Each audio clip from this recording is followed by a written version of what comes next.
আসসালামু আলাইকুম, skill within মিনিটসে আপনাদের স্বাগতম। এক্সেল হ্যাকসের আজকের টিউটোরিয়ালে আমরা জানবো কিভাবে মার্জিং করতে হয় এবং কিভাবে র্যাপিং করতে হয়।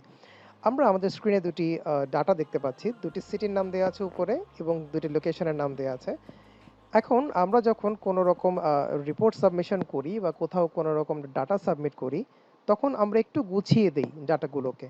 তো যখন আমরা দেখতে পাচ্ছি আমাদের এই দুটি ডাটার মধ্যে উপরে সিটির নাম এবং নিচে দুটি লোকেশন আছে দুটি।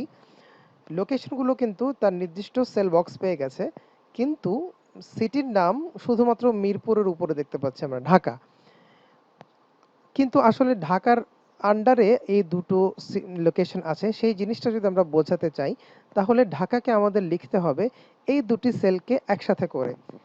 এখন আমরা যখন এক্সেলে কোনো ডাটা ইনপুট দিই তখন শুধুমাত্র একটি সেলে ইনপুট দেওয়া যায়, দুটি সেলে দেওয়া যায় না। কিন্তু যখন আমরা দুটি সেলে দেওয়ার প্রয়োজন বোধ করব তখন আমরা কি করব? তখন আমরা মার্জ এন্ড সেন্টার নামে একটি অপশন আছে, সেই অপশনটা ইউজ করতে পারি। সেটা কিভাবে করব? আমরা যে দুটি সেলকে নিয়ে একটি ডাটা দিতে চাচ্ছি সেই দুটি সেল আগে সিলেক্ট করব।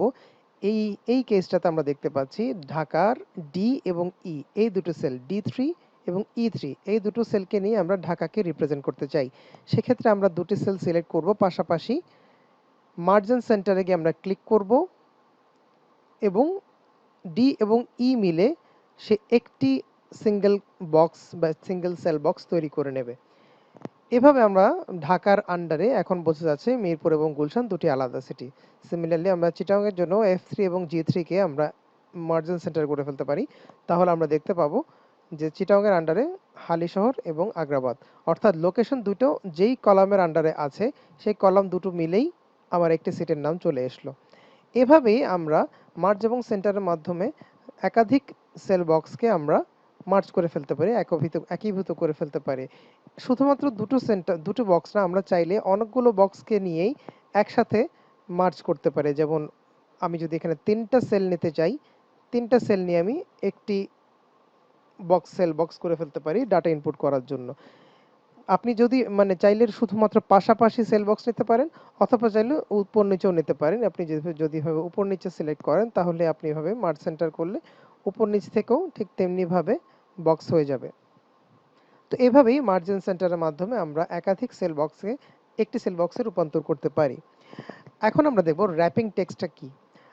ধরুন আমি এখানে টাইপ করছি, আমাদের একটি ডাটা ইনপুট করতে হচ্ছে, ধরা যাক নাম্বার অফ স্টুডেন্টস। এখন দেখতে পাচ্ছেন আপনারা যে আমি নাম্বার অফ স্টুডেন্টস যখন লিখেছি, এটি ডি কলামে লিখেছি, D9 বক্সে লিখেছি, কিন্তু আমার টেক্সটের সাইজ এত বড় যে D9 এর মধ্যে সেটি আসলে খাপ খাচ্ছে না বা প্লেস করতে পারছে না নিজেকে। তো সেক্ষেত্রে আমরা যেটা করতে পারি, শুধুমাত্র ডি বক্সের মধ্যে যাতে D9 সেল বক্সে যাতে আমার টোটাল টেক্সটটা চলে আসে, আমি সেটাকে র্যাপ করে দিতে পারি।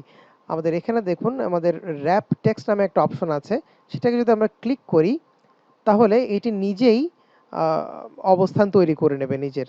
নাম্বার অফ স্টুডেন্টটা শুধুমাত্র এখন আমরা দেখতে পাচ্ছি D9 বক্সে আছে, অর্থাৎ কলাম সাইজটা কোনো চেঞ্জ হয়নি, রো সাইজটা অটোমেটিক চেঞ্জ হয়ে গেছে। আমরা পুরো ডাটাটা D9 সেল বক্সে এন্টার করতে পেরেছি। তো এভাবেই আসলে র্যাপিংয়ের মাধ্যমে আমরা অনেক বড় লম্বা টেক্সটকে ছোট কলাম এবং রোর মধ্যে আমরা নিয়ে আসতে পারি। তো আজকে ছিল এতটুকুই আমাদের এক্সেল হ্যাকসে। আমাদের নেক্সট এপিসোডে আমরা আরও অনেক মজার এবং ইন্টারেস্টিং হ্যাকস নিয়ে আসবো। Till then, good bye. Skill on একাডেমির সাথে থাকুন। ভিডিওটি পছন্দ হলে লাইক, কমেন্ট এবং শেয়ার করুন। ধন্যবাদ।